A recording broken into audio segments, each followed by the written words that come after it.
pertama di tahun 2025 ini dengan membawa tema mengolah data statistik.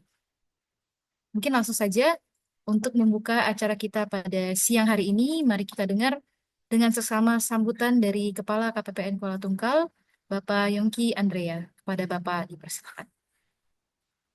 Terima kasih Mbak Fira. Assalamualaikum warahmatullahi wabarakatuh. Selamat siang, salam sejahtera untuk kita semuanya yang kita banggakan narasumber dari BPS Kabupaten Tanjab Barat, Mas Raffi ya, Mas Raffi Hakim. Terima kasih Iya, Pak. atas kesediaannya bergabung dalam kegiatan kita yang eh, berbahagia rekan-rekan semuanya di KPPN Kuala Tungkal. Pada kesempatan siang hari ini kita akan belajar ya, belajar terkait dengan pengolahan data atau data analitik di era yang sudah semuanya berbasis data, informasi atau keputusan yang kita ambil itu eh, didasarkan pada data dan data ini tidak diambil pada saat kita diperlukan saja, tetapi memang data yang sudah bertahun-tahun dan kita maintain gitu ya. Nah, rekan-rekan semuanya, Mas Raffi dan eh, seluruh rekan-rekan di KPPN, kita tahu bersama ya bahwa di KPPN ataupun di Ditjen Perbendaharaan ini kita selama ini melakukan eh, pengawalan atau pengelolaan dana APBN, kemudian pencairan dan juga eh, memvalidasi penerimaan negara itu eh, bertahun-tahun gitu ya. Jadi bertahun-tahun kita lakukan dan kebetulan pada saat ini kita gitu ya. Kita yang bertugas di KPPN Kuala Tungkal, namun kalau dilihat datanya itu bisa kita ambil dari tahun berdirinya KPPN Kuala Tungkal ya. Yang kalau dilihat di salah satu bagian dari bangunan ini diresmikan di tahun 2000 berapa ya Mbak Fira? 2004 2004, Pak. 2004 diresmikan. Artinya sejak 2004 itu kita sudah melakukan pencairan anggaran, pencairan dana Satker terutama, termasuk juga untuk transfer ke daerah, kita juga sudah melakukan beberapa tahun. Nah, itu ada data yang sudah kita punya gitu ya, secara pengeluaran. Nah, mestinya data ini itu akan bisa kita analisis lebih jauh, ya. Kita analisis lebih jauh eh, yang manfaatnya salah satunya untuk pengambilan keputusan. Mungkin kalau di kita mungkin ya Mas Raffi kalau di daerah itu kan tidak terlalu banyak ya keputusan yang diambil tapi lebih banyak mungkin menyumbangkan data atau mengkontribusikan data untuk pengambilan keputusan di level atas gitu ya. Mungkin kalau di kita masih levelnya di Kanwil misalnya atau bahkan di kantor pusat gitu. Kita hanya menyumbang data. Nah, namun walaupun itu kita sebenarnya punya tambahan peran yaitu sebagai financial advisor atau memberikan saran atau advice di bidang pengelolaan keuangan. Nah, ini mungkin yang bisa kita apa laksanakan ya dengan sebaik-baiknya peran ini ya sehingga kita bisa mengaitkan realisasi atau penyerapan anggaran misalnya contohnya ya, contohnya itu dana desa. Ya, kita punya 114 desa di Tanjab Barat, 79 desa di Tanjab Timur. Ini kebetulan KPPN ini Mas Raffi wilayah kerjanya ada 2 kabupaten gitu ya. Nah, itu penyaluran dana desa yang sudah kita lakukan beberapa tahun. Kemudian dalam 1 tahun ada beberapa tahap penyaluran. Nah, itu mungkin eh, bisa kita apa namanya kita analisis lebih jauh lagi. Nah, eh, berkaitan dengan data dan angka ini memang eh, kalau boleh dibilang kami awam Mas Raffi. Jadi di KPPN mungkin awam untuk menganalisis atau mengolah. Nah itu untuk itu mungkin nanti Mas Raffi bisa sharing ke kita, memberikan apa namanya pengetahuannya ya. Mas Raffi kan lulusan STIS ya. STIS itu Iya, Mas. eh, kantornya di depan Kanwil DJPP Provinsi Jakarta. Jadi eh, apa kalau dulu saya sering main tenis di Kanwil Jakarta itu selalu ngelewati STIS STIS gitu ya. Ya, ini mungkin nanti mohon Mas Raffi bisa share BRS misalnya berita resmi statistik yang dibuat di seluruh kantor kantor BPS itu mungkin bagaimana berawal atau mengkolek informasinya dan bagaimana menerjemahkan menjadi satu informasi publik. Ya, kalau kami terus terang belum sampai ke situ, memang amanahnya belum sampai ke situ, tapi kalau amanah sebagai advisor atau penasehat atau pemberi advice itu sudah diberikan kepada kami. Ya. Mungkin kami nanti bisa mendapatkan banyak informasi atau pengetahuan dari Mas Raffi terkait dengan data-data statistik. Mari rekan-rekan semuanya kita ikuti dengan sebaik-baiknya. Mungkin nanti banyak bertanya eh, apa namanya ke narasumber kita. Sekali lagi terima kasih kami ucapkan dan salam untuk Pak Muji ya, Pak Mas Raffi ya, Kepala BPS. Demikian mungkin yang bisa disampaikan Mbak Vira, Mas Abi dan rekan-rekan semuanya. Mudah-mudahan acara kita berjalan lancar dan bermanfaat untuk kebaikan organisasi kita semuanya. Terima kasih. Wassalamualaikum warahmatullahi wabarakatuh. Waalaikumsalam warahmatullahi wabarakatuh. Terima kasih pada Pak Yongki atas sambutan yang telah diberikan. Mungkin kita bisa langsung ke materi aja ya. Kita masuk pada inti kegiatan kita pada hari ini, yakni penyampaian materi oleh narasumber kita pada Mas Raffi Hakim Syah kami persilakan. Kedengaran, Mbak Vira, suara saya, Mbak? Ya, sudah masuk. Oh iya. Baik, Assalamualaikum warahmatullahi wabarakatuh. Selamat siang, salam sejahtera untuk kita semua. Yang saya hormati Bapak Yongki, Kepala KPPN untuk Kepala Tunggal. Kemudian yang saya banggakan teman-teman dari KPPN di Kepala Tunggal. Jadi Bapak Ibu perkenalkan terlebih dahulu, nama saya Raffi. Saya statistisi ahli pertama di BPS Kabupaten Tanjung Jabung Barat. Dalam beberapa tahun belakangan ini, saya lebih banyak berkutat di penyediaan data di bidang sosial dan kependudukan. Jadi mulai dari statistik kesejahteraan seperti kemiskinan, kemudian data terkait indikator perumahan, itu ada di bidang sosial dan kependudukan. Jadi mungkin pada kali materi hari ini yang coba saya bagikan itu adalah bagaimana pengalaman eh, saya di BPS itu mulai dari proses pengumpulan datanya hingga menjadi suatu informasi yang bisa kita diseminasikan dalam bentuk publikasi di BPS. Jadi mungkin saya share dulu eh, materinya ya. Sudah kelihatan ya Bapak Ibu untuk materinya ya. Oke. Jadi yang saya coba bagikan untuk di kesempatan kali ini itu adalah proses bisnis dari kegiatan statistik di BPS yang harapannya itu bisa menjadi pengetahuan juga bagi Bapak Ibu ketika Bapak Ibu ingin melakukan suatu diseminasi data ya ke pihak luar. Gitu. Jadi Bapak Ibu bisa mengikuti proses bisnis dari kegiatan statistik di BPS. Jadi yang pertama yang perlu kita eh, kenali itu adalah kegiatan statistiknya. Jadi apa saja yang disebut dengan kegiatan statistik?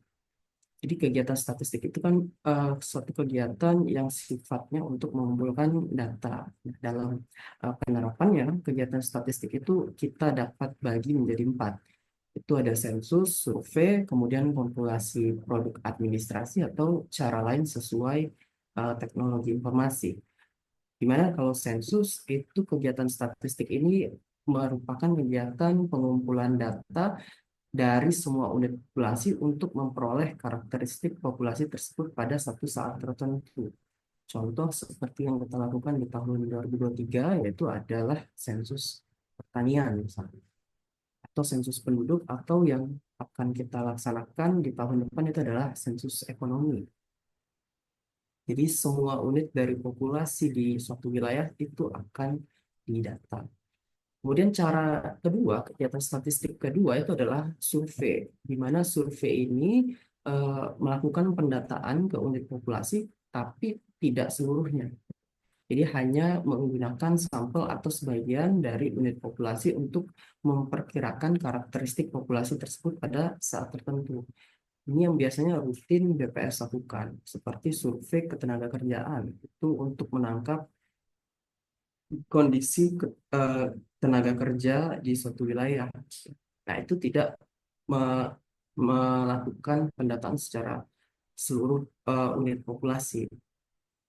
Kemudian cara ketiga, kegiatan statistik ketiga itu adalah kompilasi produk administrasi, di mana cara ketiga ini adalah pengumpulan, pengolahan, penyajian, dan analisis data itu didasarkan pada catatan administrasi yang ada pada instansi pemerintah ataupun masyarakat. Jadi di sini kegiatan ini sifatnya hanya mengumpulkan data-data yang sudah dikumpulkan oleh instansi lain, kompilasi produk administrasi.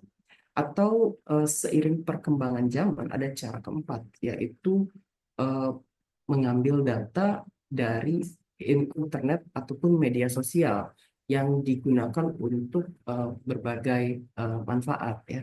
Contoh misalkan kita mau menganalisis suatu sentimen masyarakat terhadap suatu isu. Nah, itu kita bisa ambil datanya dari media sosial, kita analisis, kita buat sentimen analisis bagaimana sentimen masyarakat untuk menyikapi suatu isu. Jadi secara garis besar kegiatan statistik itu ada 4 macam tadi. Sebagai suatu instansi pemerintahan itu kita pastinya melakukan kegiatan statistik ya, tidak cuma BPS saja.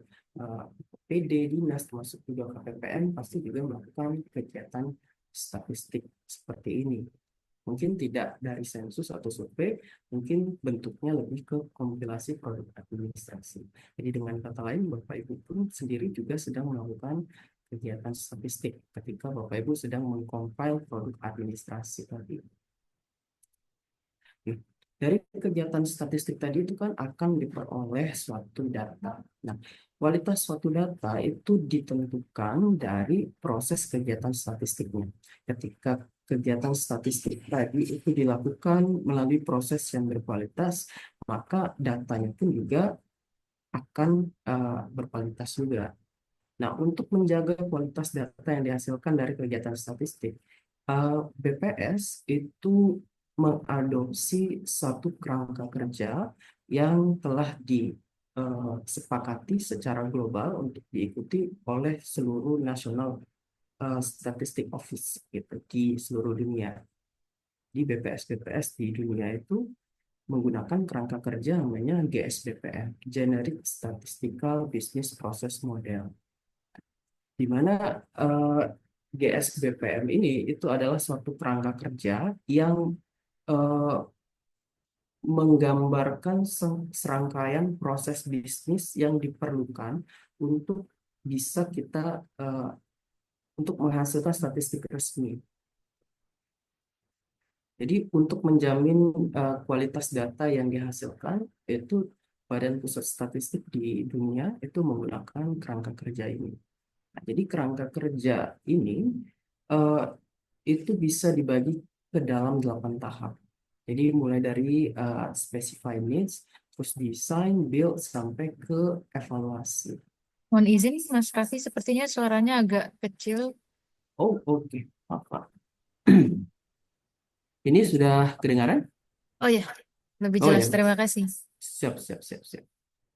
Oke, jadi untuk GSBPM itu ada 8 tahap. Kalau kita lihat dari slide ini, itu ada specify needs, design, build, collect, process, analyze, disseminate, dan evaluate. Nah, GSBPM ini itu diterjemahkan di Indonesia dalam suatu eh, tatanan, yaitu Satu Data Indonesia. Jadi Satu Data Indonesia yang diatur dari Perpres nomor 39 tahun 2019 itu merupakan kerangka kerja yang selaras dengan proses bisnis statistik yang diikuti oleh NSO di dunia, yaitu GSBPM tadi. Bagaimana penyelenggaraan kegiatan statistik di Indonesia menurut SDI? Jadi, eh, untuk menghasilkan suatu statistik resmi, kalau dalam tatanan Satu Data Indonesia, itu suatu produsen data harus melalui 4 tahap. Jadi, tahap perencanaan, pengumpulan, pemeriksaan, baru ada tahap penyebarluasan.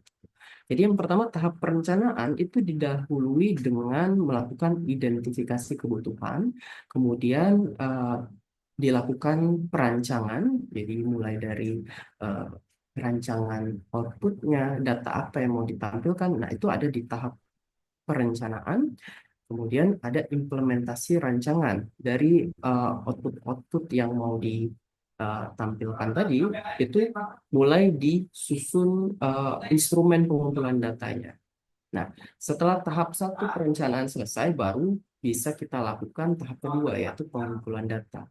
Nah, pengumpulan data itu bisa dilakukan dengan eh, 4 tipe kegiatan statistik tadi ya, dari sensus, survei, kompilasi produk administrasi, ataupun cara lain. Kemudian tahap ketiga itu setelah data dikumpulkan, data tersebut harus kita lakukan pengolahan dan juga analisis datanya. Di tahap ketiga, pemeriksaan sudah selesai dan dirasa datanya sudah final, barulah kita dapat melakukan diseminasi atau evaluasi terhadap data tersebut.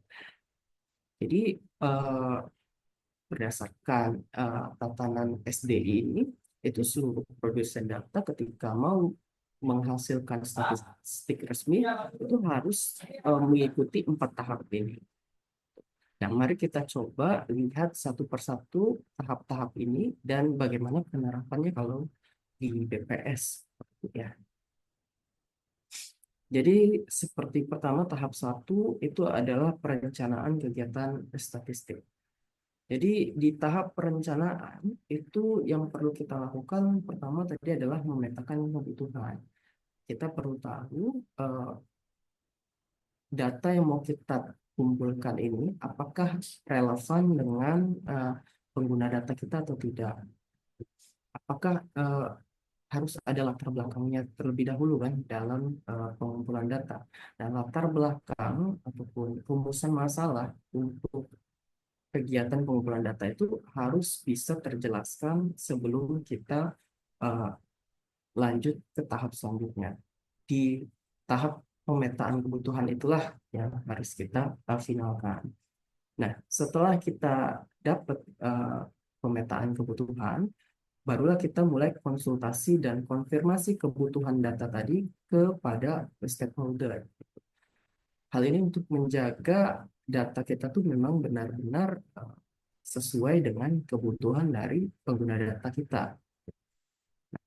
Setelah kita dapat konfirmasi kebutuhan dari para stakeholder, barulah kita tetapkan tujuan dan juga output atau sasaran dari pengumpulan data kita. Setelah dirasa, misalkan kita tahu bahwa stakeholder kita itu butuh data yang sifatnya by name by address, nah barulah kita tetapkan outputnya memang butuh data mikro seperti itu. Nah, tahap keempat setelah kita dapat finalisasi tujuan dan output, kita mulai melakukan identifikasi konsep dan definisi dari variabel-variabel yang akan kita kumpulkan tadi datanya. Misalkan kalau kita ingin mengumpulkan data kependudukan, itu kita perlu tahu terlebih dahulu definisi dari penduduk, definisi penduduk yang mana yang mau kita rujuk. Itu harus kita identifikasi di tahap perencanaan ini. Baru setelah kita uh, tahu, dapat kita pilih konsep dan definisi yang mau kita gunakan, baru kita cek data yang mau kita kumpulkan ini sebenarnya sudah ada atau belum.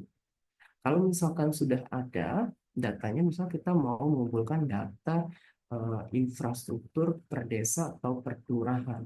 Nah, ternyata ketika kita cek data itu sudah ada gitu. Jadi kita tidak perlu lagi sebenarnya melakukan pengumpulan data gitu. Nah, jadi Bapak Ibu bisa lakukan pemeriksaan ketersediaan data.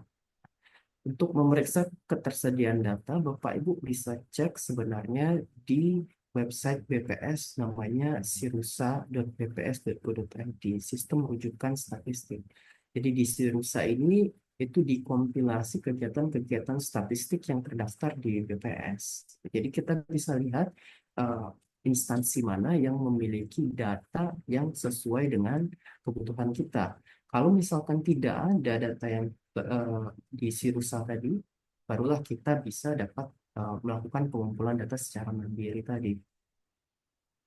Nah, setelah semuanya uh, cukup jelas kebutuhan dari stakeholder bisa kita pahami, kita tetapkan konsep dan definisi, dan uh, memang data ini butuh untuk dikumpulkan, barulah kita membuat proposal dari kegiatan, yang mana itu dituangkan biasa dalam rangka kerja, kerangka acuan kerja.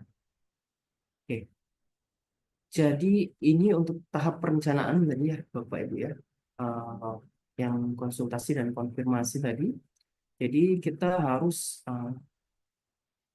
duduk bersama dengan para stakeholder agar manfaat data statistik yang akan kita kumpulkan ini memang eh, dapat eh, optimal untuk dimanfaatkan. Jadi kita perlu tahu kenapa data statistik itu diperlukan, apa yang diharapkan stakeholder terhadap data tersebut, kapan dibutuhkan, kapan didiseminasikan datanya, dan bagaimana perhitungannya.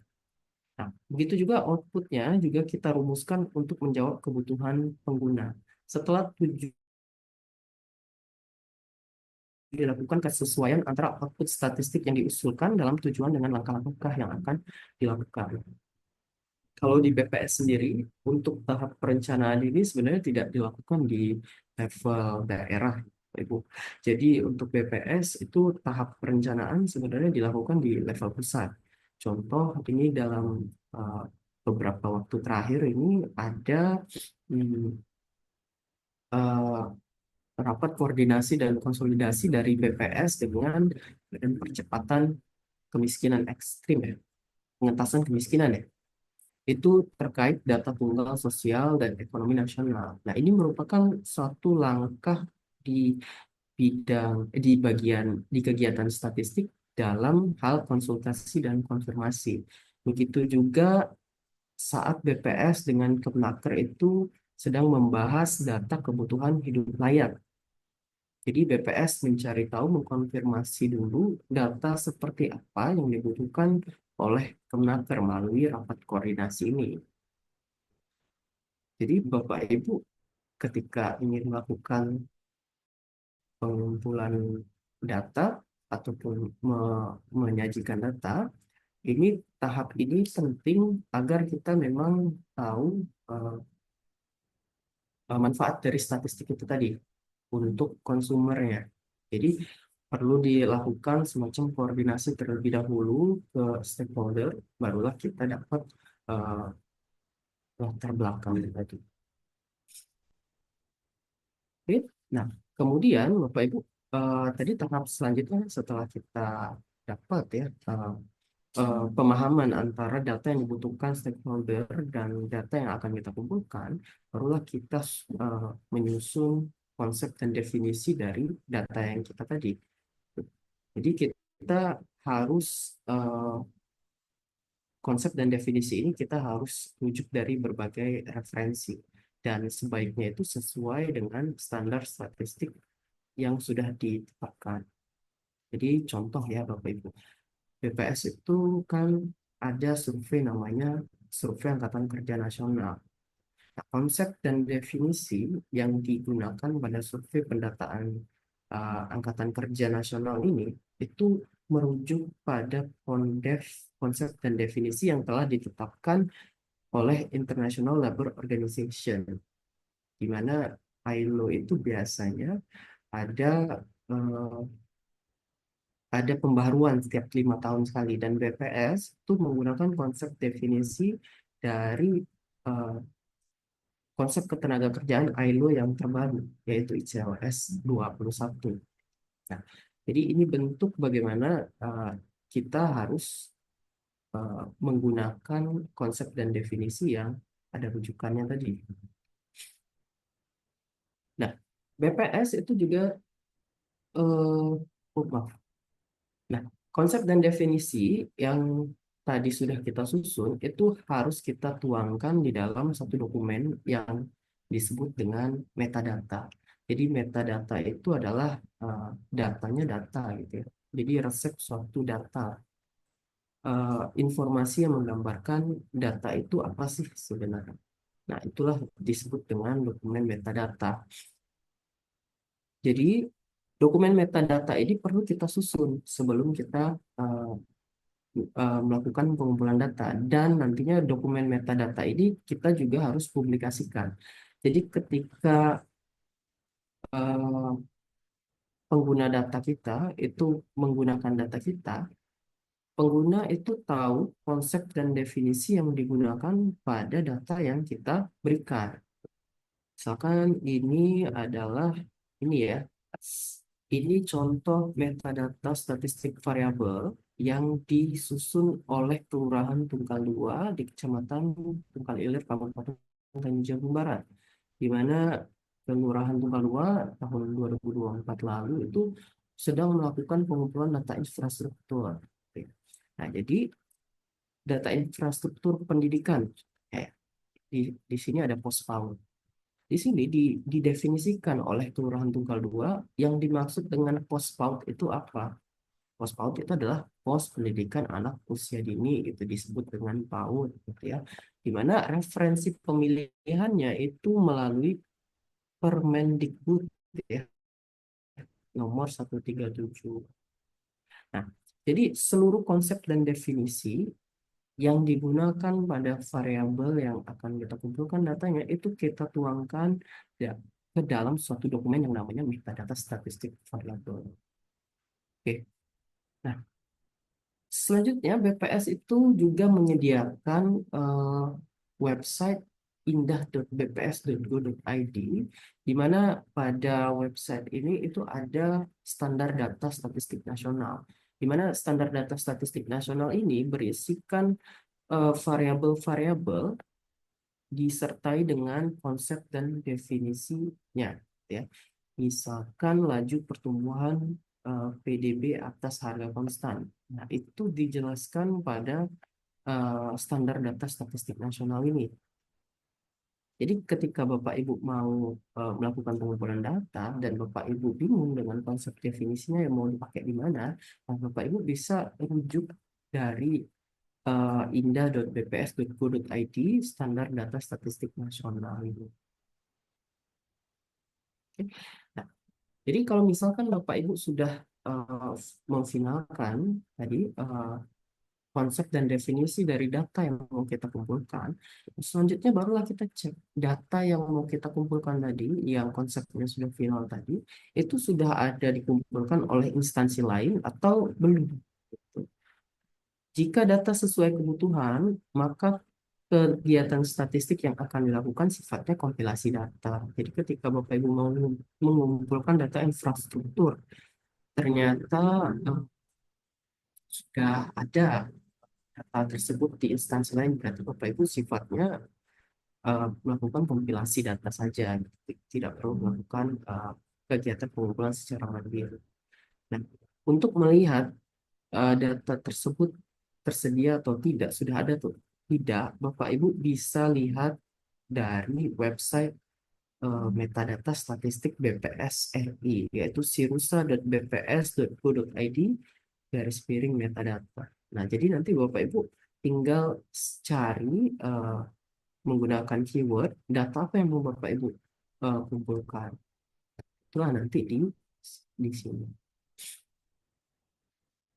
Nah, setelah Bapak Ibu memastikan bahwa datanya memang tidak ada gitu ya, jadi Bapak Ibu uh, akhirnya diharuskan untuk melakukan pengumpulan data sendiri gitu.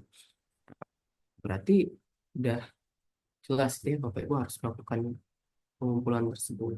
Nah, tahap terakhir di perencanaan ini adalah Bapak Ibu harus menuangkan mulai dari tadi eh, eh, spesifikasi kebutuhan tadi, specify needs tadi ya, identifikasi kebutuhan itu di kerangka acuan kerja yang berisikan latar belakang pengumpulan data, maksud dan tujuan, landasan hukum, dan sampai jadwal pelaksanaan dan juga sumber daya yang digunakan untuk pengumpulan data tersebut.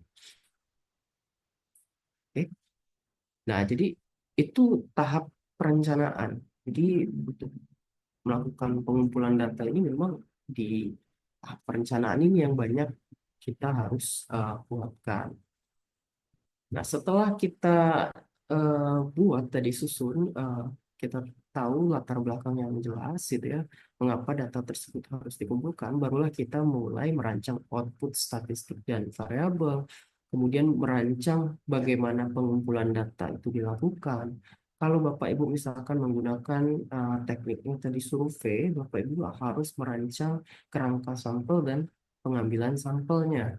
Berapa jumlah sampel, metode samplingnya seperti apa gitu. Nah, itu harus dilakukan.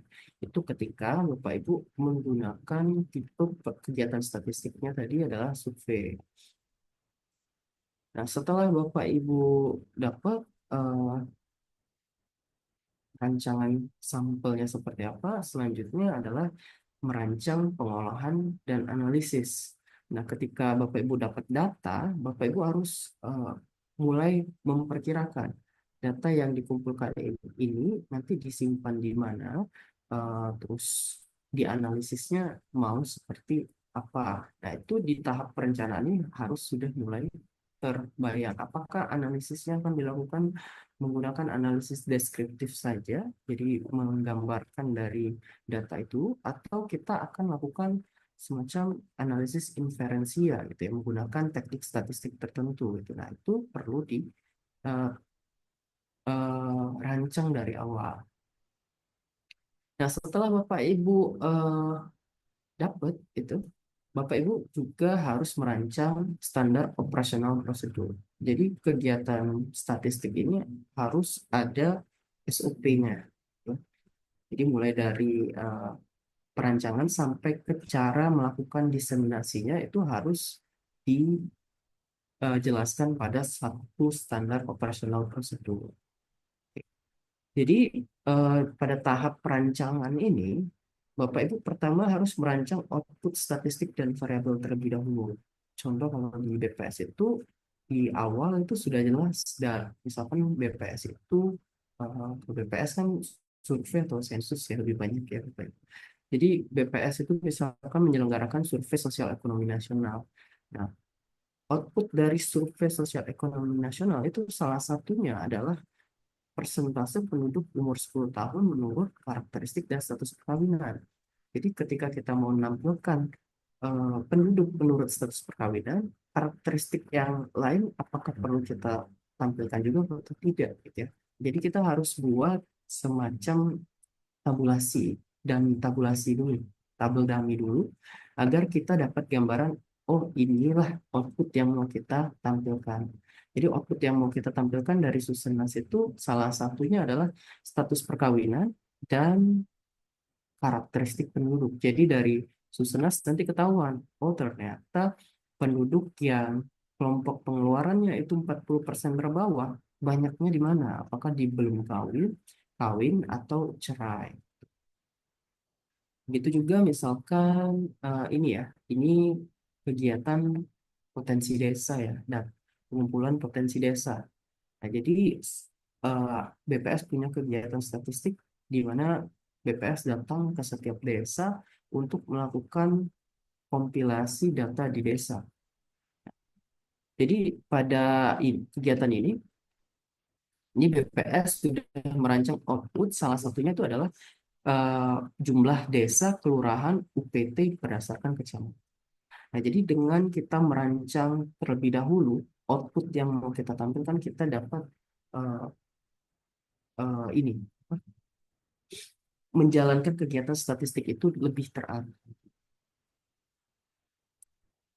Nah, selanjutnya kita melakukan perancangan pengumpulan data. Jadi yang perlu kita lakukan pada tahap perancangan ini adalah kita harus menentukan tipe kegiatan statistik yang mau kita pilih, kemudian metode pengumpulan datanya seperti apa, dan juga alat pengumpulan datanya itu apa. Jadi kalau tipe kegiatan statistik kan bisa sensus, survei, kompilasi produk administrasi, atau lainnya. Nah, kalau tipenya seperti itu, cara mengumpulkan datanya, metodenya bagaimana? Apakah melalui wawancara atau self-enumeration? Jadi si unit analisisnya yang apa, mengisi sendiri, atau melalui observasi. Nah, setelah metode pengumpulan data kita tentukan, baru kita cari moda pengumpulan datanya. Pakai apa datanya dikumpulkan? Apakah datanya dikumpulkan melalui wawancara dengan pakai sebuah kuesioner, kuesioner tercetak, atau pakai kuesioner tapi dari yang tidak tercetak, dari gadgetnya petugas, atau berdasarkan telepon. Jadi bisa juga BPS itu sebelum-sebelumnya melakukan pendataan lewat telepon untuk survei gitu ya. Seperti survei penilaian reformasi birokrasi ya, pernah juga tuh SHBRB. Atau melalui web gitu ya. Jadi BPS eh, menyediakan suatu website di mana di website itu para unit analisis tadi, responden tadi, mengisi datanya secara mandiri. Nah, kalau di BPS contohnya ini kayak Susenas gitu ya. Jadi tipe kegiatan untuk survei sosial ekonomi nasional itu tipenya adalah suatu survei. Nah, seperti contoh di tahun ini itu ada 660 rumah tangga yang dijadikan sampel pada kegiatan Susenas. Jadi 660 rumah tangga ini didatangi dan dilakukan wawancara oleh petugas BPS. Jadi metode pengumpulan datanya adalah wawancara langsung. Nah, alat pengumpulan datanya itu kalau untuk Susenas itu menggunakan paper and pencil interviewing. Jadi itu adalah nama lain dari kuesioner tercetak. Jadi pakai pena dan pensil. Oke. Jadi pada saat kita Bapak Ibu mau merancang suatu pengumpulan data, Bapak Ibu harus eh, cek dulu tipe kegiatan statistiknya seperti apa. Misalkan Bapak Ibu kompilasi produk administrasi. Nah, bagaimana metode pengumpulan datanya? Apakah Bapak Ibu eh, mengambil lewat eh, apa wawancara ke operatornya, atau langsung ngambil dari sistemnya, ya. Dan moda pengumpulan datanya tadi seperti apa? Nah, ini tahap tambahan kalau misalkan kegiatan statistik yang mau kita lakukan itu adalah menggunakan tipe kegiatan statistik yaitu survei. Jadi metode sampling ada dua jenis kurang lebih, yaitu probability sampling dan juga non probability sampling. Untuk kalau Bapak Ibu ingin mengetahui uh, error yang bisa dihasilkan dari sampling tadi, Bapak Ibu pilih yang probability sampling. Jadi misalkan Bapak Ibu mau menyelenggarakan survei kepuasan masyarakat, gitu ya. Ini Bapak Ibu perlu pilih dulu mau pakai probability sampling atau non probability sampling. Dan nanti Bapak Ibu perlu cari tahu dulu berapa jumlah sampel yang terungkap. Nah, barulah kita sudah dapat jumlah sampelnya, barulah kita bisa eh, melakukan pengumpulan data nanti. Oke. Nah, setelah kita tadi merancang pengumpulan data, merancang cara pengambilan sampel, selanjutnya kita harus mulai merancang pengolahan, cara kita mengolah data yang dikumpulkan nantinya, dan juga analisisnya. Jadi, kalau di Badan Pusat Statistik itu biasanya itu yang dalam merancang pengolahan ini adalah meliputi rancangan pengkodean, editing, entry data, dan estimasi. Jadi pengkodean itu perlu dilakukan mekanisme gimana caranya mengubah data-data yang sudah dikumpulkan menjadi satu kode, yang mana nantinya itu berguna dalam pelaksanaan analisis. Misalkan kita kalau di BPS itu melakukan pengumpulan data penduduk berdasarkan jenis kelamin, laki-laki dan perempuan. Nah, untuk nanti mudah dalam melaksanakan analisis, jadi data jenis kelamin itu harus diseragamkan dalam satu kode. Misal kode satu itu untuk laki-laki, kode dua untuk perempuan. Atau ketika BPS itu mau mengumpulkan data lapangan usaha dari seorang penduduk. Nah, itu kan nanti bakal beragam sekali gitu. Misal petani sawit, petani di bidang eh, tanaman pangan. Nah, jadi BPS itu mengubah kodenya pakai namanya KBLI, klasifikasi baku lapangan usaha. Misalkan pertanian kelapa sawit itu 01262. Jadi nanti ini perlu dirancang bagaimana proses pengkodean ini dilangsungkan. Apakah nanti di kuesionernya itu sudah langsung otomatis ketika laki-laki itu kodenya satu, perempuan kodenya dua. Nah, kemudian itu rancangan pengolahan kedua yang perlu dirancang itu adalah proses editing. Jadi kita harus melakukan penyusunan suatu rule yang gunanya untuk menjaga konsistensi antar variabel pendataan. Jadi setelah data dikumpulkan, data itu dimasukkan ke dalam misalkan program entry, gitu ya. Nah, harus ada aturannya untuk menjaga kualitas data. Misalkan kita mau mengumpulkan data rumah tangga. Ternyata kita dapati bahwa kepala rumah tangganya itu jenis kelaminnya misalkan sama dengan istri dari kepala rumah tangga tadi, sama-sama laki-laki misal. Nah, itu kan menjadi suatu anomali ya, praktek yang tidak wajar. Nah, dengan adanya rule validasi itu bisa menemukan anomali-anomali seperti itu. Nah, jadi perlu dirancang eh, variabel-variabel mana yang saling berkaitan dan perlu dijaga konsistensinya. Dan itu harus dimulai dirancang di tahap perencanaan ini tadi.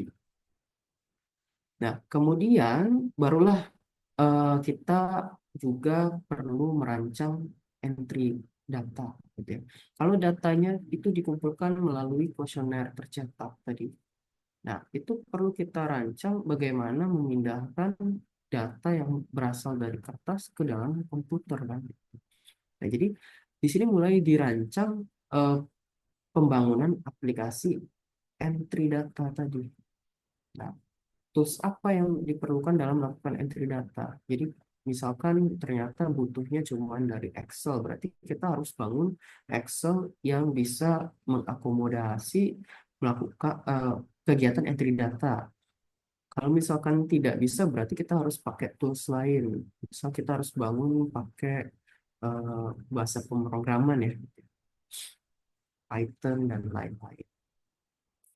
Nah, selanjutnya setelah datanya berhasil dipindahkan ke media komputer, barulah kita lakukan estimasi ya. Untuk estimasi ini dilakukan dengan tipe kegiatan survei. Jadi kalau survei ini kan data yang setelah kita entry itu kan datanya belum mewakili populasi ya. Nah, perlu dilakukan penghitungan, suatu estimasi perlu dikalikan dengan penimbang terlebih dahulu. Barulah angka survei itu bisa mewakili populasi. Di tahap perancangan ini perlu dirancang bagaimana proses estimasi. Nah, selanjutnya Bapak Ibu juga kita harus merancang analisisnya. Apakah deskriptif atau inferensi ya. Jadi contoh di publikasi BPS, di indikator ekonomi, itu ada yang sifatnya cuma menampilkan tabel-tabel saja. Nah, tapi ada juga publikasi BPS yang sifatnya itu ada penjelasan lebih lanjut dan juga ada teknik statistik yang diperlukan untuk eh, menyimpulkan suatu fenomena. Jadi kita perlu tahu gitu, ketika kita mau menghasilkan data tadi, itu analisisnya menggunakan deskriptif atau inferensia tadi. Nah, di tahap rancangan itu juga jangan lupa kita harus susun suatu alur kerja mulai dari pengumpulan data sampai dengan proses diseminasi beserta penjelasan rinci pada setiap proses. Untuk memastikan setiap proses itu bekerja secara efisien dan tidak saling tumpang tindih atau terlewat. Kalau BPS sendiri itu dalam setiap kegiatan survei ataupun sensus itu biasanya dibekali dari BPS RI yaitu pedoman teknis. Nah, di dalam pedoman teknis ini itu berisikan alur kerja yang perlu diikuti oleh BPS di daerah. Mulai dari rekrutmen petugas, kemudian spesifikasi petugas, kriteria petugas, jadi kemudian bagaimana pengumpulan datanya dilakukan, jadwalnya. Nah, itu harus ada pedoman. Itulah di dalam tahap rancangan tadi, Bapak Ibu, perancangan. Jadi perlu disusunlah suatu alur kerja tadi. Nah, rancangan yang sudah disusun, selanjutnya harus kita mulai implementasikan. Jadi kan tadi kita sudah dapat, eh, oh data yang mau kita kumpulkan, ini variabelnya ini gitu ya, beberapa variabel ini gitu. Selanjutnya kita mulai melakukan eh, implementasi terhadap rancangan tadi. Jika datanya mau kita mengumpulkan variabel A, itu kita harus susun suatu instrumen bagaimana untuk mengumpulkan data si A tadi. Jadi perlu kita susun instrumen pengumpulan datanya. Kemudian kita mulai membangun komponen pengolahan dan diseminasi dan kita harus sebelum kita melanjutkan ke pengumpulan data harus ada uji coba pelaksanaan dari kegiatan. Nah, jadi merancang instrumen pengumpulan data itu contohnya salah satu instrumennya itu seperti kuesioner. Nah, kuesioner itu merupakan daftar pertanyaan yang terstruktur, di mana perancangan kuesioner ini berkaitan dengan tujuan pokok dari pembuatan kuesioner, yaitu untuk memperoleh informasi yang relevan dengan tujuan kegiatan statistik dan memperoleh informasi dengan reliabilitas dan validitas setinggi mungkin. Contoh BPS dalam survei Susias itu mengumpulkan data keterangan perumahan. Jadi disusunlah pertanyaan-pertanyaan ini untuk mendapatkan misalkan di sini informasi terkait eh, keamanan kepemilikan rumah. Ya. BPS itu eh, mengumpulkan data keamanan kepemilikan rumah itu ketika misalkan seorang penduduk itu punya rumah yang ada sertifikatnya misalnya. Nah, jadi BPS rancanglah suatu instrumen yang berisikan pertanyaan-pertanyaan. Jadi seperti di Susenas ini, status kepemilikan bangunan tempat tinggal yang ditempati apa gitu. Kemudian ketika misalkan dia milik sendiri, apa jenis bukti kepemilikannya? Apakah sertifikat ataukah sertifikat lain selain SHM, misal SHGB atau surat bukti lainnya seperti sporadik atau letter C dan juga di sini ada berapa luas rumah gitu ya. Nah, jadi berdasarkan output yang ingin dihasilkan, kita harus rancang instrumen atau kuesioner pengumpulan data kita. Nah, selanjutnya kita harus mulai membangun komponen proses pengolahan. Jadi dalam hal ini BPS itu merancang aplikasi pengolahan. Jadi misalkan tadi BPS itu mengumpulkan datanya lewat kuesioner. Jadi data-data yang di kuesioner kan harus kita pindahkan ke dalam komputer gitu. Media untuk memindahkan data dari kuesioner ke komputer itu adalah aplikasi pengolahan. Dan aplikasi pengolahan itu harus mulai dibangun dari awal. Aplikasi pengolahan seperti BPS ini contohnya ini dilengkapi dengan rule validasinya. Jadi tidak semua isian itu bisa masuk dalam eh, aplikasi. Jadi ada aturan-aturan yang harus diikuti yang sama aturannya seperti di kuesioner. Jadi untuk melakukan pengolahan, Bapak Ibu harus punya aplikasi pengolahannya terlebih dahulu. Baik itu misalkan dari Excel atau kalau di dalam gambar ini adalah aplikasi desktop untuk Susenas gitu.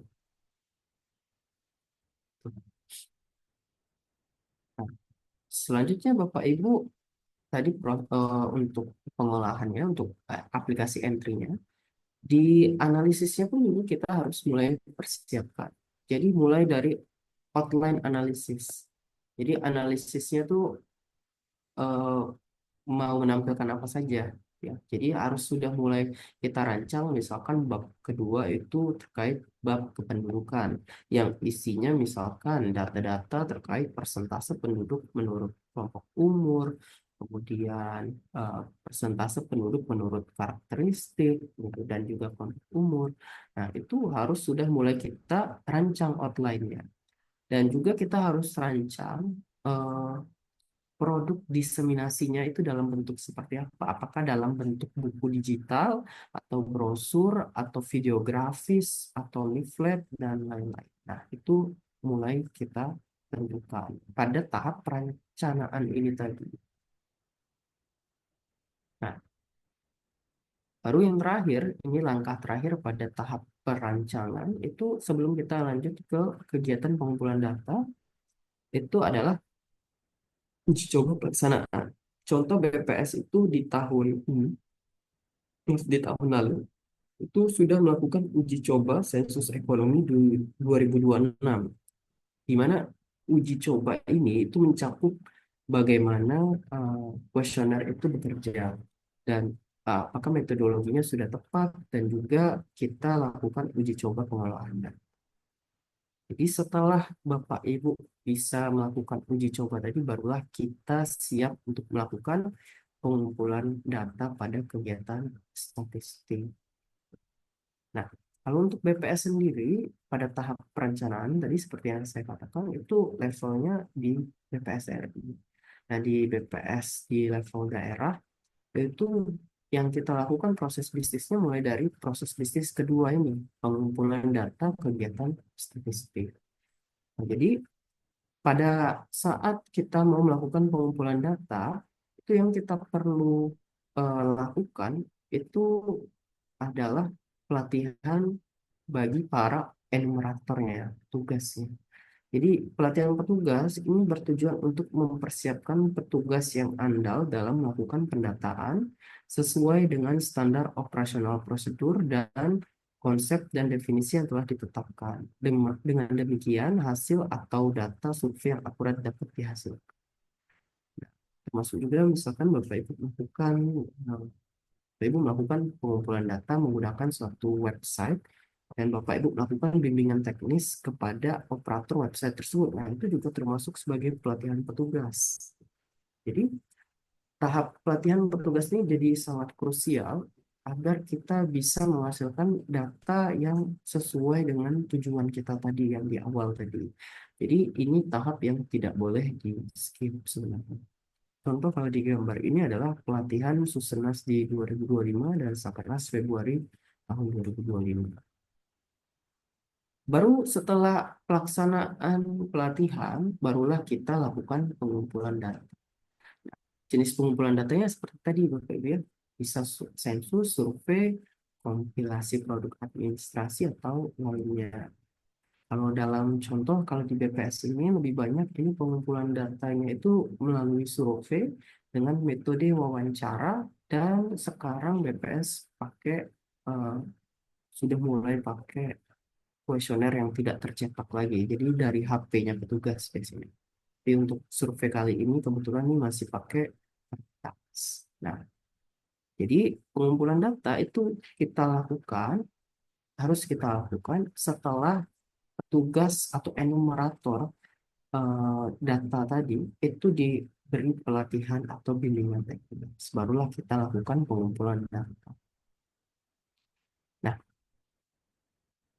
Tahap ketiga, setelah data tadi dikumpulkan, barulah kita lakukan pemeriksaan terhadap data yang dikumpulkan para petugas kita tadi. Nah, jadi data yang kita eh, terima itu akan kita olah. Pengolahan dari data hasil pengumpulan petugas itu biasanya kita lakukan pengelompokan terlebih dahulu, kemudian baru kita entry, baru kita lakukan validasi data, ya. Nah, jadi pengelompokan data ini agar kita kita harus mengelompokkan data tadi berdasarkan misalkan kecamatan, berdasarkan desa. Kalau BPS biasanya berdasarkan blok sensus, misalnya. Nah, jadi nanti ketika dokumen tadi terkelompok dengan baik, maka nanti kita akan mudah untuk melakukan pengecekan ulang terhadap dokumen tadi. Nah, setelah dokumen tadi terkelompokkan dengan benar, barulah kita lakukan proses entry data. Entry data dilakukan oleh petugas menggunakan program aplikasi entry data, barulah data yang sudah di entry kita lakukan validasi. Apakah sudah sesuai dengan rule validasi yang sudah kita tetapkan tadi? Nah, entry data ini eh, langkah yang bisa di skip ketika kegiatan statistik yang kita lakukan tadi tidak menggunakan kuesioner kertas tadi. Jadi misalkan sudah berdasarkan sistem, by system. Nah, jadi langsung bisa kita lakukan di proses validasi data. Data yang sudah valid, jadi barulah bisa kita lakukan analisis datanya tadi. Nah, jadi di proses analisis data itu kita bisa lakukan tabulasi. Tabulasinya itu kita bisa pakai eh, berbagai program statistik, ya. Bisa pakai Excel saja bisa sebenarnya. Terus bisa pakai SPSS, R atau Stata. Nah, dari hasil tabulasi-tabulasi data tadi, barulah kita bisa lakukan interpretasi terhadap data tadi. Misalkan ada kenaikan dari persentase penduduk yang mengalami keluhan kesehatan, nah itu perlu kita tuangkan dalam suatu dokumen analisis. Jadi analisis data itu bisa dalam bentuk narasi seperti ini. Dalam bentuk tabel, nanti kita deskripsikan apa yang terjadi di dalam tabel tadi, di dalam grafik tadi. Nah, setelah analisis data kita sudah final, Bapak Ibu, tahap terakhir itu adalah penyebar luasan data pada kegiatan statistik. Jadi proses diseminasi. Jadi yang pertama yang harus kita cek, pertama kita harus menyiapkan format data yang mau ditampilkan ke para pengguna data dan juga metadatanya, ya. Jadi misalkan kita udah dapat seperti ini, kita siapkan eh, yang sudah tertabulasi, kemudian metadata. Jadi metadata ini berisikan informasi mengenai data seperti yang tadi saya jelaskan. Nah, ini yang akan siap diseminasikan, yang akan dibagikan ke pihak luar. Barulah kita lakukan eh, pro- eh, memproduksi produk diseminasi. Jadi Bapak Ibu harus melakukan designing untuk produk diseminasinya tadi.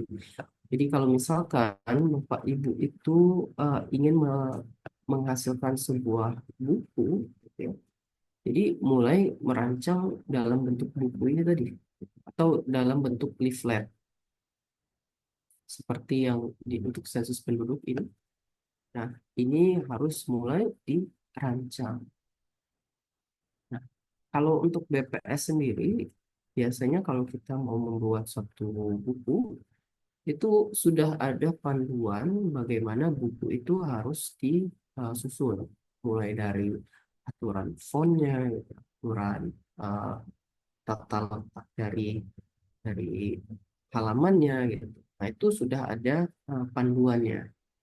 Nah, jadi panduan itu akan berguna ketika Bapak Ibu menghasilkan produk diseminasi dengan jumlah yang beragam. Jadi biar produk diseminasi kita itu sama kualitasnya, maka ada pedomannya tadi. Jadi Bapak Ibu bisa lakukan kegiatan untuk menghasilkan produk diseminasi. Jadi buat itu ya leaflet ataupun contohnya seperti berita resmi statistik tadi. Jadi disusunlah dalam bisa dari aplikasi Word atau dari InDesign gitu. Selanjutnya Bapak Ibu, produk diseminasi kita tadi kan misalkan sudah jadi. Kita perlu juga mengelola kapan produk diseminasi tadi itu bisa kita rilis ke pihak luar. Kalau di BPS sendiri itu BPS biasanya itu menyediakan suatu informasi jadwal dan sarana penyebaran publikasi-publikasi di BPS. Misalkan di website BPS Bapak Ibu bisa lihat di rencana terbit. Contoh misalkan Kabupaten Tanjung Jabung Barat dalam angka itu jadwal rilisnya adalah 28 Februari, berarti besok. Nah, jadi dengan adanya informasi manajemen rilis seperti ini, itu dapat memudahkan bagi para pemangku kebijakan untuk mendapatkan produk kita. Nah, dan ini harus bisa kita infokan kepada pihak luar. Jadi pihak luar tahu kapan uh, produk kita itu rilisnya. Selanjutnya, setelah kita punya produknya, kita punya misalkan kayak tadi ya berita resmi statistik, kita punya publikasi terkait statistik kesejahteraan rakyat. Selanjutnya yang bisa kita lakukan adalah mempromosikan produk dari diseminasi kita tadi. Jadi kalau di BPS Tanjung Jabung Barat biasanya itu kita lakukan promosi di media sosial kita. Contoh di sini rilis publikasi potensi desa Kabupaten Tanjung Jabung Barat di untuk tahun 2024 di Desember lalu.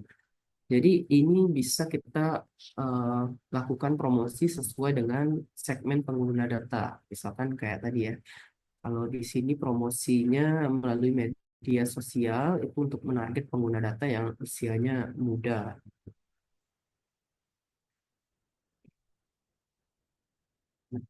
dan tidak sampai di saat kita Ibu, menyebarkan produk kita, kita juga perlu ada eh, melakukan penyediaan dukungan sarana kepada pengguna data kita.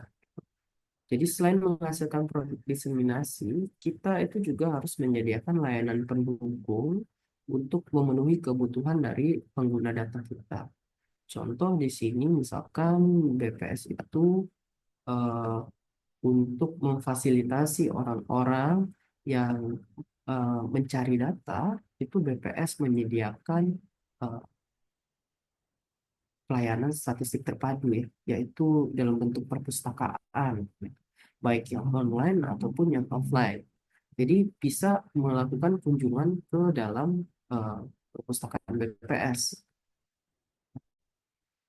Begitu juga dengan misalkan ini ada media konsultasi untuk kegiatan rekomendasi, kegiatan statistik, dan juga konsultasi terkait data yang dihasilkan oleh BPS. Nah, itu bisa di, di eh, bisa di itu disediakan. Begitu juga dengan layanan seperti call center. Kan kita punya call center yang memang tujuannya itu untuk memberikan konsultasi kepada pengguna kita, pengguna layanan kita berikan. Jadi kita tetap kita harus mempunyai user support tadi yang untuk layanan pendukung untuk pengguna. Dan dukungan lain dari atau user support ini itu dapat berupa informasi terkait kepastian dalam waktu pelayanan ataupun biaya yang diperlukan, yang mana biasanya itu dituangkan dalam suatu standar pelayanan. Misalkan kita kalau di BPS itu ada standar pelayanan terkait konsultasi datang langsung. Jadi pada standar layanan ini dijelaskan prosedur untuk mendapatkan pelayanan di BPS untuk konsultasi, kemudian waktu yang akan digunakan tuh, dan juga biaya yang diperlukan dalam eh, pelayanan tersebut. Nah, standar pelayanan ini harus dapat diinfokan kepada pengguna eh, pengguna layanan kita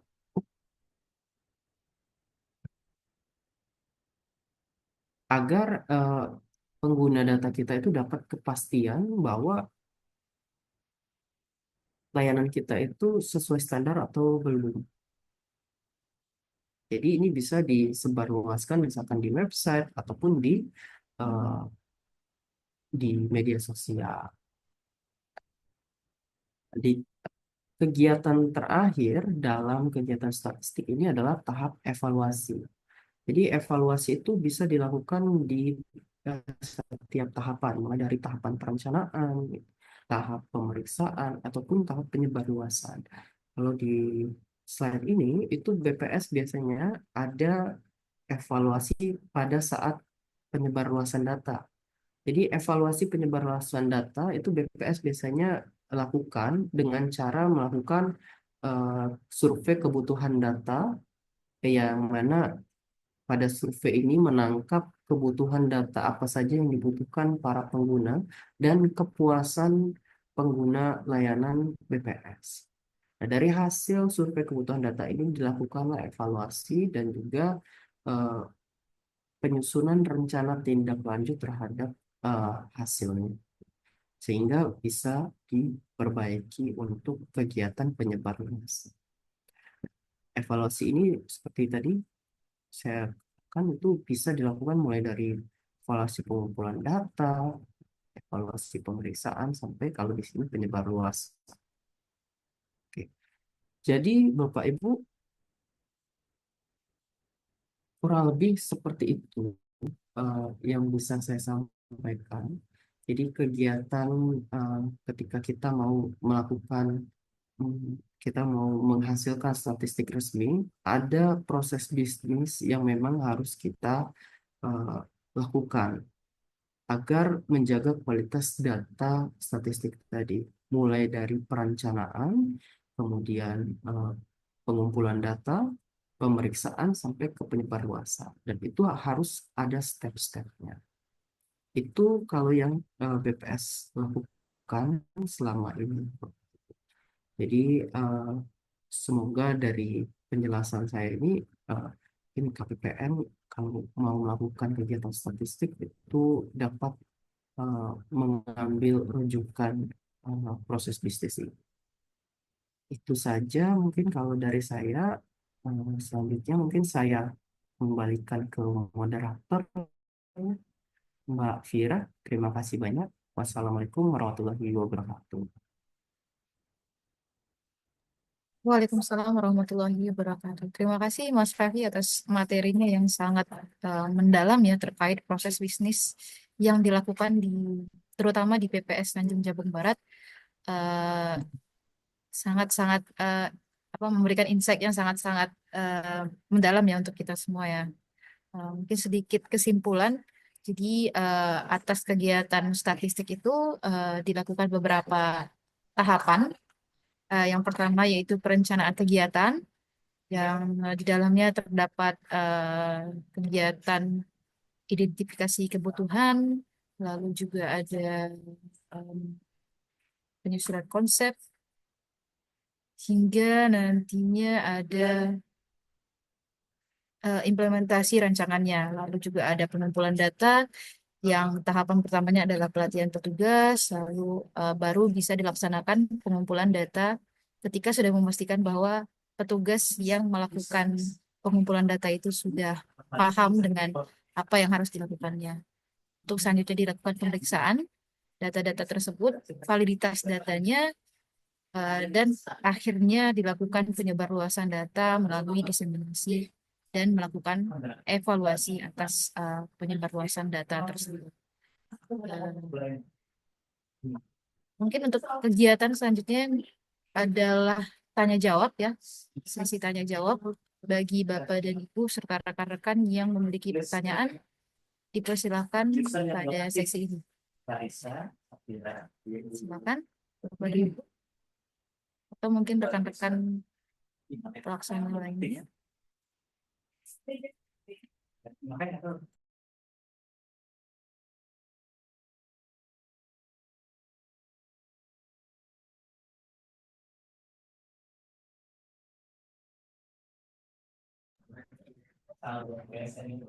Apakah ada?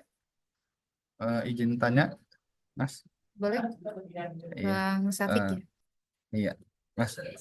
Sebelumnya terima kasih atas kesempatannya. Tadi udah dijelaskan luar biasa ya dari Mas Safi ya. Eh, karena kan yang mau saya tanya gini Mas, kan kalau kayak BPS dengan perbendaharaan atau KPPN ini kan core-nya agak dikit beda nih. Kalau BPS kan biasanya sudah ada apa ya kayak memang rilis-rilis data yang sudah baku gitu mas ya sudah ada eh, apa tadi yang kayak Mas bilang tadi memang ranah kebijakannya di pusat gitu lah maksudnya sudah ditentukan gitu jadi yang di kabupaten kan mungkin lebih ke eksekutor. Nah mungkin saya mau tanya kalau kayak di BPS daerah sendiri itu pernah nggak misalnya ada kayak permintaan yang sifatnya insidentil gitu. Terus kalau misalnya ada itu nanti menyiasatin untuk misalnya nih kita tiba-tiba diminta bikin atau mengolah data atau menyampaikan data sesuatu yang tidak biasa lah gitu, maksudnya bukan rutinitasnya BPS. Nah, itu biasanya apakah tetap melalui tahap-tahap kayak tadi, yang Iya. mulai dari persiapan perencanaan, pengumpulan data segala macamnya, terus baru survei lagi segala macam, atau gimana? Soalnya kan kalau kayak di perbendaharaan ini gini Mas permasalahannya. Kami ini kan sering dibilang selalu tidur di atas data gitu. Cuman masalahnya datanya itu nggak tahu mau diapain gitu. Gitu. Dan jadi pengen tahu sebenarnya eh, ketika misalnya kita punya berbagai banyak data itu kalau di BPS itu biasanya seperti apa menyikapi data-data yang ada tersebut sehingga bisa menjadi sebuah insight yang lebih bermanfaat gitu. Kira-kira gitu sih mas sebenarnya intinya.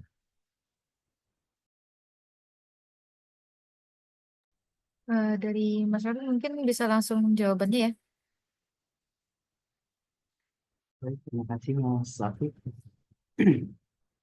Jadi yang tadi saya sampaikan itu sebenarnya adalah eh, memang suatu rangkaian proses yang sudah harus dilakukan Mas, dalam eh, suatu instansi ketika instansi tadi ingin menyebarluaskan suatu statistik resmi. Jadi mulai dari perencanaan, kemudian mulai dari pemeriksaan, pengumpulan data, pelatihan petugas tadi, kemudian ada pemeriksaan sampai ke penyebarluasan, itu harus dilakukan sesuai dengan tatanan SDI tadi, Mas. Kalau untuk BPS sendiri kan betul, tadi di tahap perencanaan itu biasanya dilakukan di level pusat. Kalau di BPS daerah sendiri sebenarnya kalau di kabupaten kita sendiri belum ada untuk misalkan kegiatan yang sifatnya ad hoc gitu mas ya. Kayak misalkan dari Pemda kita kerjasama itu belum ada, tapi sebenarnya BPS terbuka untuk kegiatan seperti itu juga. Nah, ketika BPS misalkan dihadapkan dengan kegiatan seperti itu harus ada proses bisnis yang kita ikuti yang tadi gitu. Karena itu untuk menjaga memang bahwa data yang kita hasilkan ini tidak tumpang tindih gitu dan memang optimal bisa kita gunakan gitu. Nah, jadi kalau misalkan tadi uh, PPN tadi kan banyak datanya tadi mas ya. Nah, jadi bisa kita lakukan dari tahapan eh, sebenarnya tahapan ini ya, identifikasi dari konsep dan definisi tadi. Jadi perlu dilakukan dulu gitu data-data yang dimiliki oleh instansi tadi itu apa-apa saja dicek dengan hmm, dengan ketersediaan data yang ada di Sirisa tadi. Nah, baru bisa kita lakukan pengolahan lagi, Mas. Jadi memang tetap harus ada proses mulai dari perencanaan dan sampai ke penyebarluasan tadi. Ya kurang lebih gitu sih, Mas. Kalau Berarti berarti untuk sebenarnya bisa itu. dibilang kita tuh kayak kayak SOP baku lah gitu Mas ya, kalau misalnya bisa dibilang gitu ya. Betul, Mas. Jadi untuk Oh. SBPM atau tekanan SDI ini memang itu juga sebenarnya salah satu program di BPS. BPS ini sedang gencar-gencarnya melakukan pembinaan statistik sektoral. Jadi ke BPS ini sedang melakukan pembinaan ke instansi itu tentang bagaimana proses bisnis kegiatan statistik ini seharusnya dilakukan. Nah, inilah itu cara proses bisnisnya yang benar untuk dilakukan. Jadi kalau bisa, Mas, kalau ada datanya ya seperti itu, Mas, bisa diikuti untuk proses bisnis ini. Terima Mungkin kasih Mas. seperti itu. Iya, sama-sama, Mas. Mbak Yana, Bang Safik udah cukup jawabannya? Sementara cukup dulu Mak. Nanti kalau ada lagi saya tanya lagi. Oke. Untuk selanjutnya mungkin ada eh, pertanyaan lain dari Bapak dan Ibu.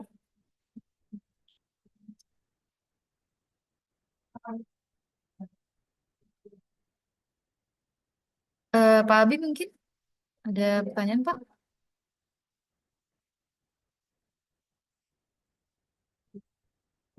Ada.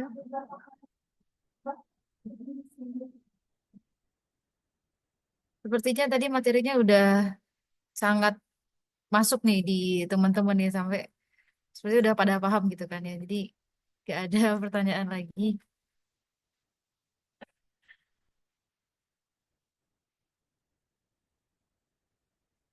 Mungkin dari saya Mas ada pertanyaan nih. Jadi tadi kan ada Boleh, boleh. menyebutkan kalau data tersebut metode pengolahannya itu bisa jadi eh, sorry kok pengolahan. Jadi tadi kan disampaikan kalau misalnya data itu memang sudah ada, itu nggak perlu lagi dilakukan survei dan lain-lain gitu ya. Tapi cukup dengan apa namanya eh, kayak pengumpulan apa, dokumen yang ada aja gitu melalui data-data yang sudah ada aja. Nah itu biasanya kalau di BPS sendiri bentuknya seperti apa yang bisa dilakukan kayak gitu. Nah karena kan mungkin kondisinya mirip kayak kita ya. Kalau misalnya data tersebut sudah ada dan tinggal dilakukan istilahnya kompilasinya lah gitu ya. Nah biasanya kalau di BPS hasil outputnya itu seperti apa? Oh, ya. Sebentar. Coba saya bagikan saja untuk dokumen ya. Kalau BPS sendiri sebenarnya kan kalau pengumpulan data itu kan ada yang sifatnya pengumpulan data sekunder dan primer ya. Jadi kompilasi produk administrasi kan bisa kita kategorikan sebagai pengumpulan data sekunder ya. Jadi produsen datanya di tempat lain kita cukup mengkompilasi. Nah, BPS itu sebenarnya melakukan itu juga untuk kegiatan pengumpul untuk penyusunan buku yang namanya ini ya daerah dalam angka.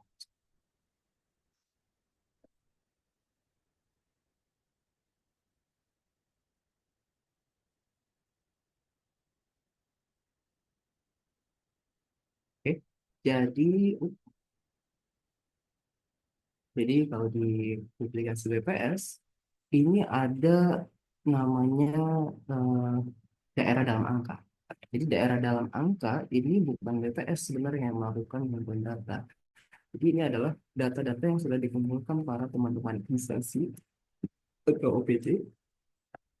Nah, itu BPS rangkum, BPS compile dalam suatu publikasi namanya Kabupaten Tanjung Jabung Barat dalam angka.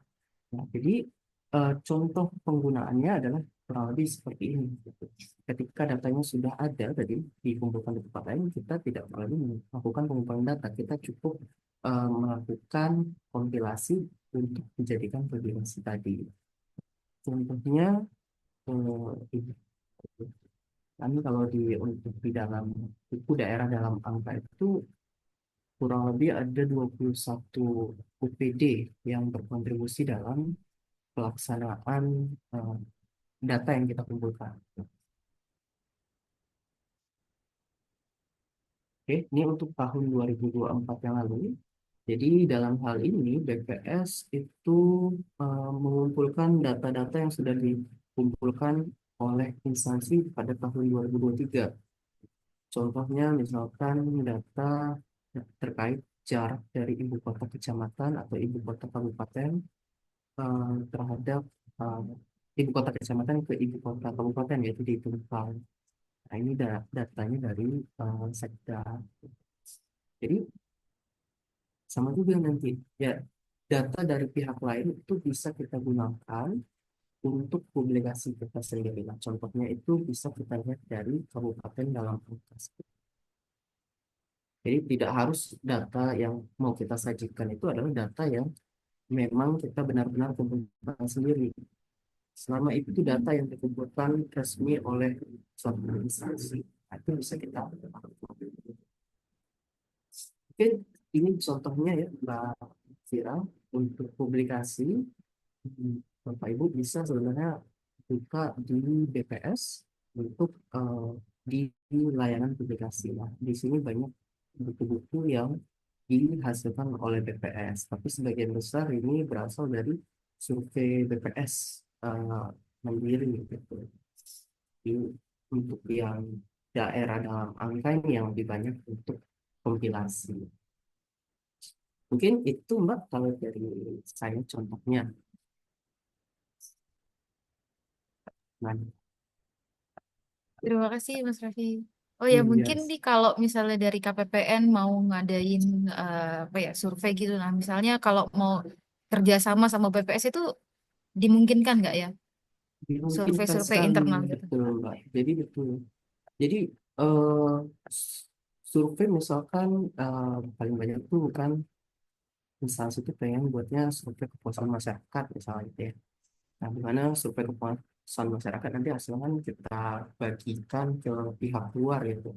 Nah, itu instansi sebenarnya boleh mengundang BPS untuk mendapatkan rekomendasi kegiatan statistik. Bahkan malah BPS sangat menganjurkan untuk dapat bekerja sama dengan BPS. Jadi BPS itu punya website namanya Romantik, rekomendasi statistik. Jadi saya share lagi. Oh.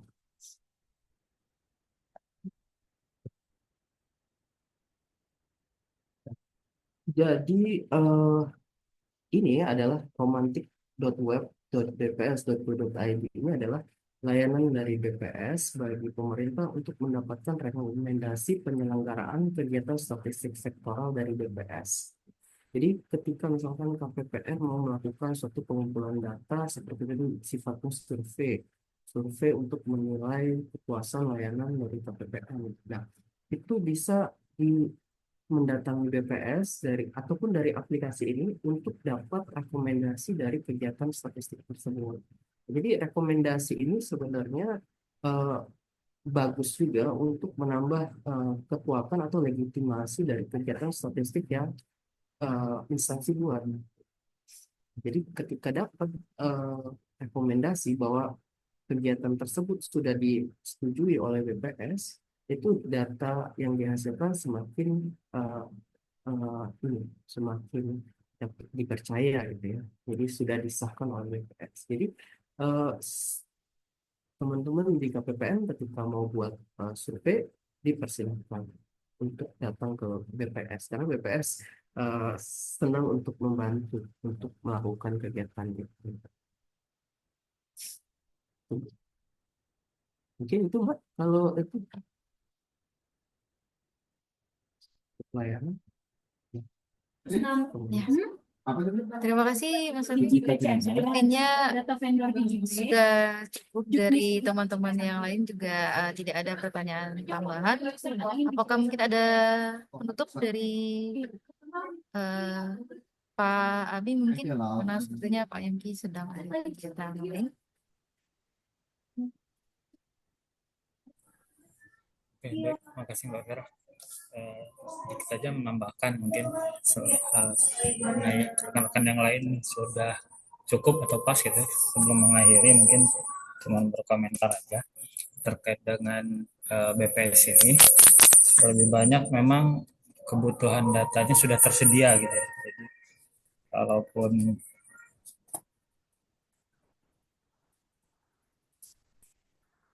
jadi biasanya kalau saya atau ini ya ingin melakukan sebuah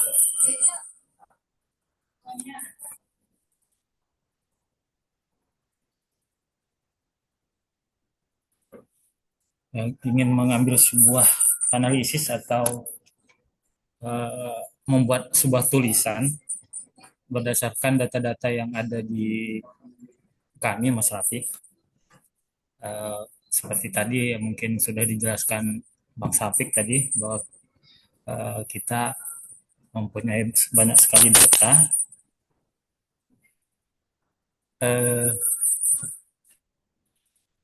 Biasanya kalau saya membuat tulisan itu mengcompile antara hasil BPS dan data yang kami ada sehingga bisa diambil sebuah kesimpulan atau rekomendasi atas sebuah tulisan yang akan saya angkat. Dan dengan adanya pertemuan ini juga saya baru mengetahui nih ternyata ada semacam kumpulan data-data ya di metadata tadi nggak salah di apa namanya Sirusa ya. Iya, Itu ada Sirusa, terus tadi ada apa lagi satu yang barusan Mas? itu tadi romantik. Romantik itu untuk seandainya kita ada mau menggunakan uh, atau bekerja Nah, sama lah dengan BPS dalam hal uh, data statistik. Sangat menarik, tapi itu tadi mungkin uh, yang menjadi kebingungan kami tadi uh, antara menggabungkan data yang kami ada dengan apa namanya uh,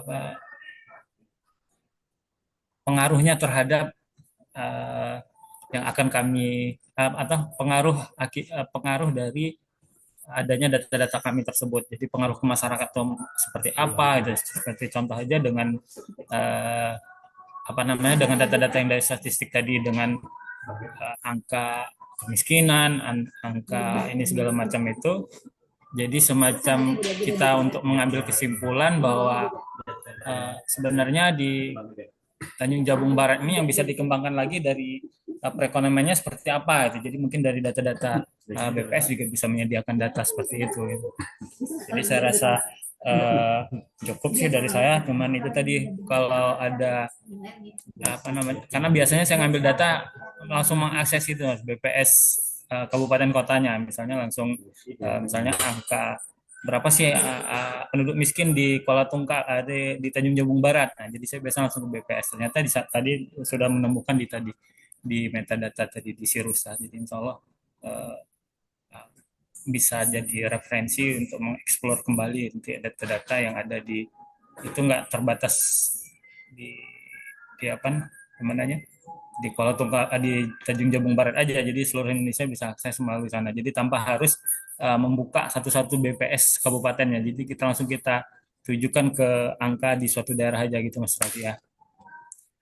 Saya rasa itu aja kami atas nama seluruh keluarga besar Kabupaten Kuala Tungkal ucapkan terima kasih Mas, mungkin ke depan seandainya ada hal-hal yang kami butuhkan kembali terkait dengan statistik maupun data-data perekonomian daerah, mungkin kami akan menghubungi kembali di BPS. Saya rasa itu Mbak Vera.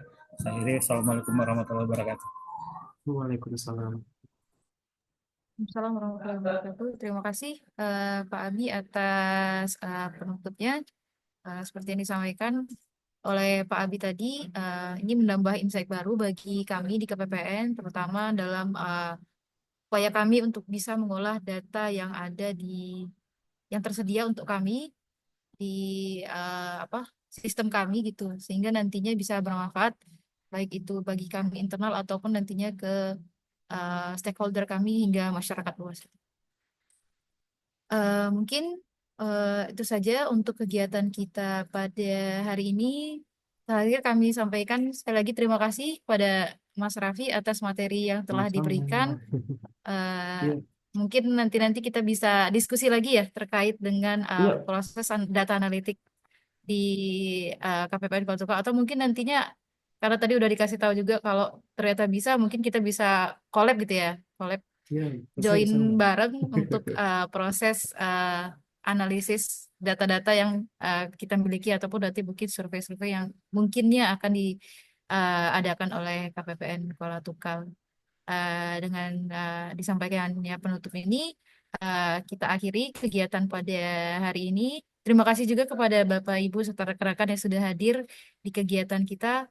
Eh, Jangan bosan-bosan untuk mengikuti kegiatan data analitik ini karena eh, untuk saat ini memang proses data analitik ini sepertinya sangat-sangat hangat gitu ya di kalangan kita dan semoga ilmu-ilmu ini bisa bermanfaat untuk kegiatan kita nantinya. Akhir kata saya ucapkan terima kasih kembali. Assalamualaikum warahmatullahi wabarakatuh.